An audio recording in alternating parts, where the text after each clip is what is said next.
From the Gert Boyle studio at OPB, this is Think Out Loud. I'm Dave Miller.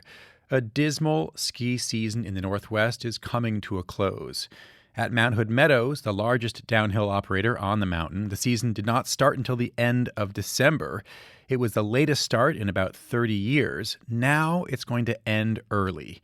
Meadows announced last week that the final day of operations will be Sunday, April 12th. So, a really tough year, but what makes it scarier for skiers is the fear that with climate change, this is just a taste of what's to come. Greg Pack is the president and general manager of Mount Hood Meadows. He joins us now. It's great to have you on Think Out Loud. Thanks for having me, Dave. I use the word dismal there because that is personally the most honest word for me as a skier, or maybe sometimes this season I should say as a would-be or wannabe skier. How would you describe this winter? Well, we wouldn't hire you as our marketing guy, I'll tell you that. No, that's not my job. I'm a journalist. Well, we'd call it challenging. We've faced this before. It seems like every 10 years or so we'll have a down snow year. This is definitely one of those with the opening late and trying to manage through it, but it's challenged us every step of the way. In an update last week, your team wrote this.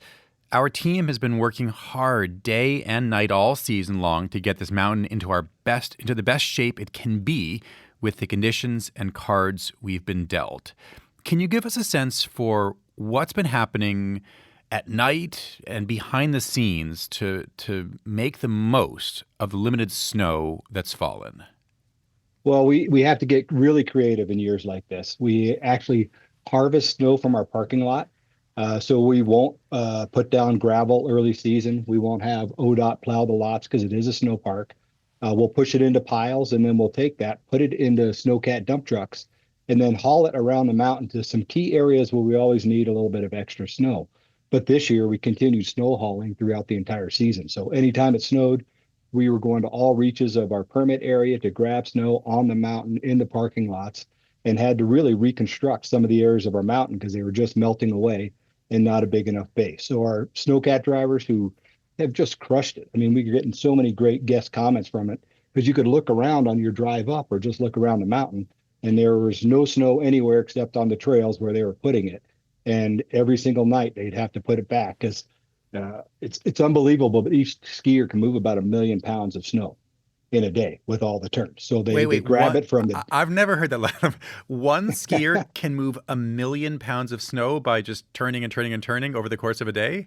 I better Google that, but I think I did. Maybe I have to use ChatGPT, but okay. That is correct. It's right around that number. So if somebody's skiing the entire day, that's how much snow they move. So, a snowcat has to take that where they push it from the uphill side to the downhill side and kind of bring it back up and let it set up and groom it.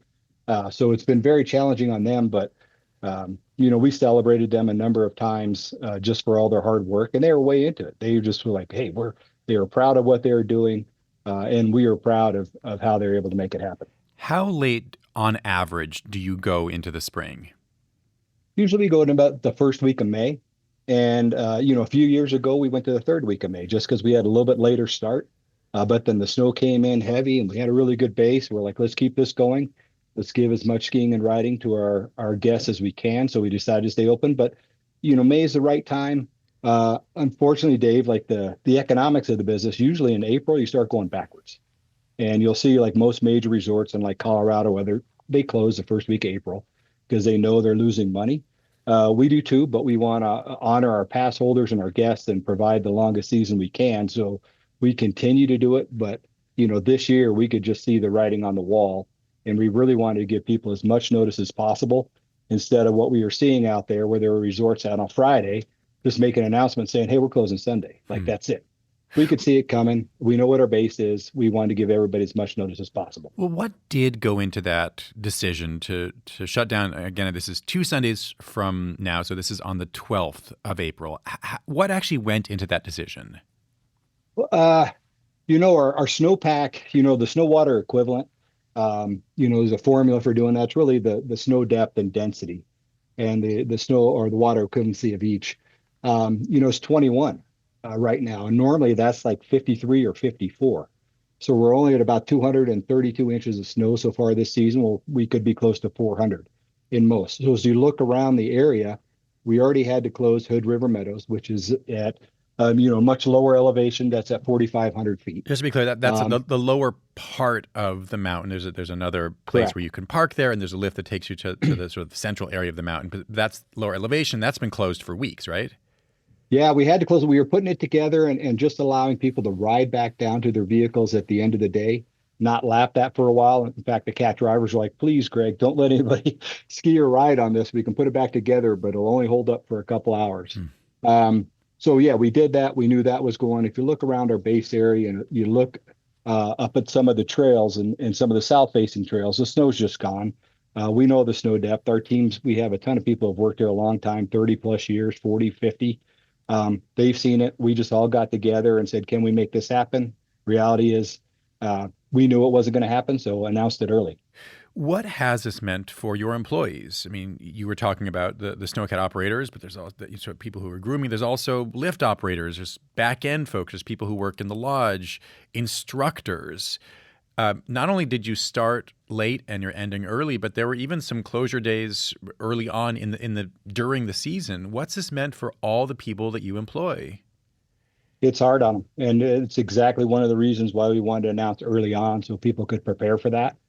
And get their lives set up for that next thing because we feel that burden. We love our team members and, we provided a bunch of hours early on to try to keep everybody going, but we think about them and all of our decisions. But yeah, it's been hard on them. They haven't been getting the hours they normally get.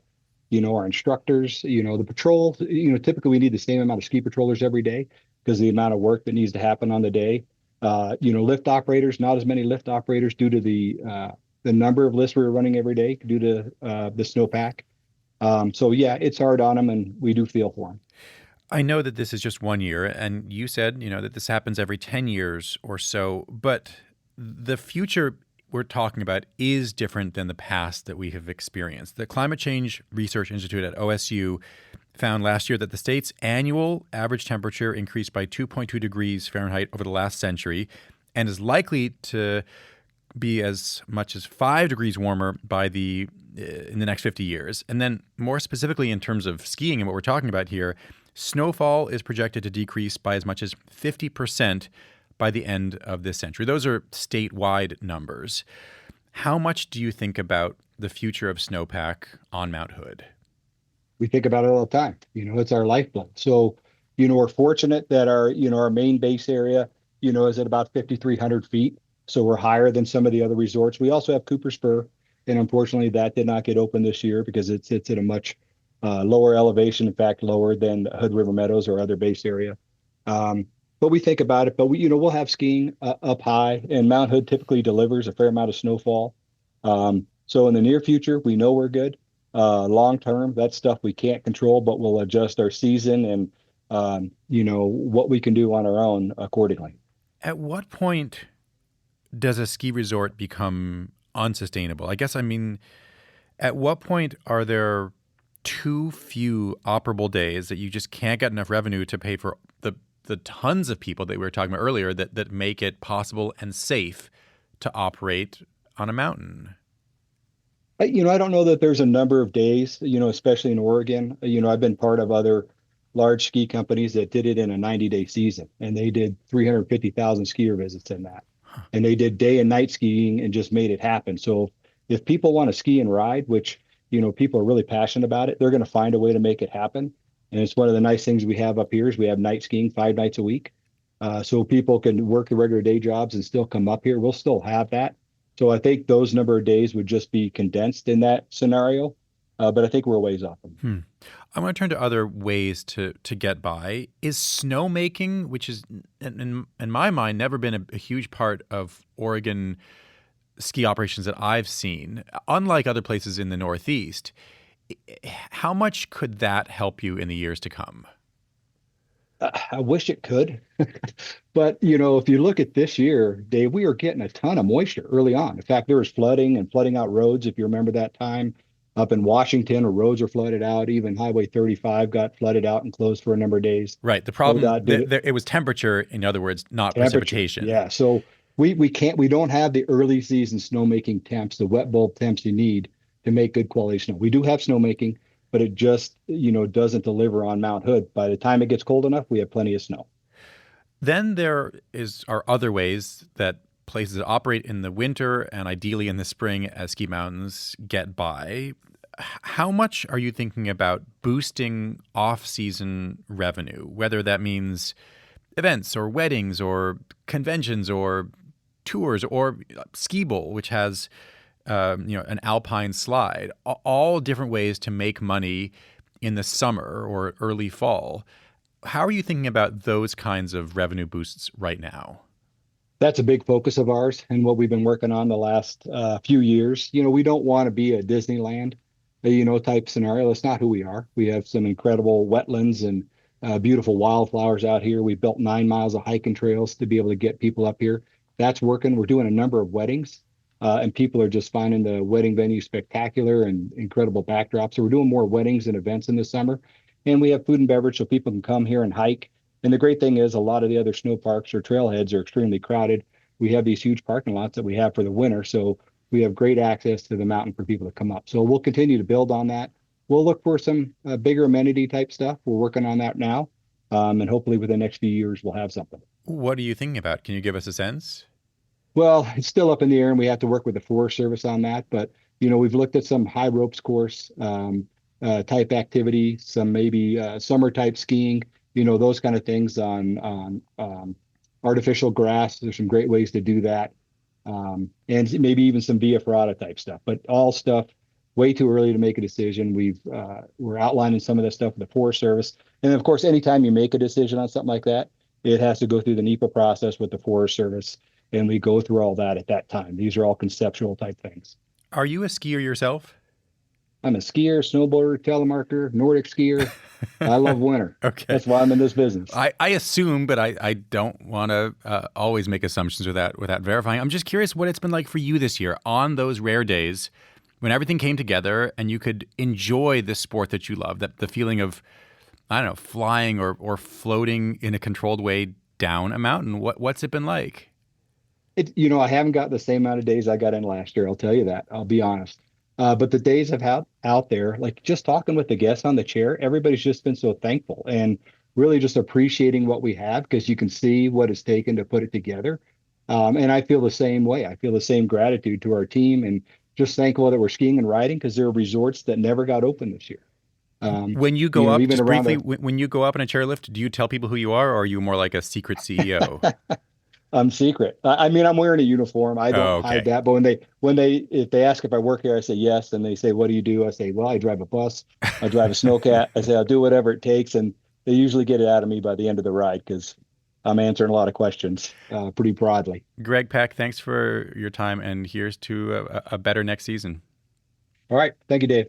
Greg Peck is president and general manager of Mount Hood Meadows.